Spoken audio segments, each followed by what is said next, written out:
আমার আম্মুর হাতের এই হাঁসের মাংস এত মজা হয়, এত সহজ করে রান্না করে।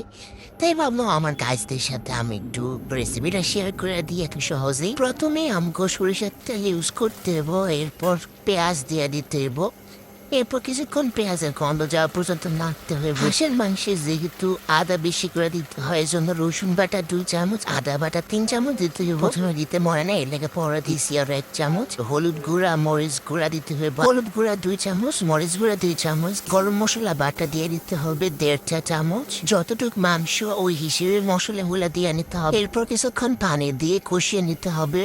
কয়েক টুকরো টমেটো দিয়ে নিতে হবে। অনেকক্ষণ কষানোর পরে টক দই দিয়ে দিতে হবে। টক দই না থাকলে দইয়ের মধ্যে লেবু দিয়ে ব্যবহার করা যাবে। জিরা গুঁড়া দিয়ে অনেকক্ষণ ধরে কষিয়ে নিতে হবে, যতক্ষণ পর্যন্ত একটু তেল না বের হয়ে আসে, মশলা আলাদা না হয়ে যায় ততক্ষণ পর্যন্ত।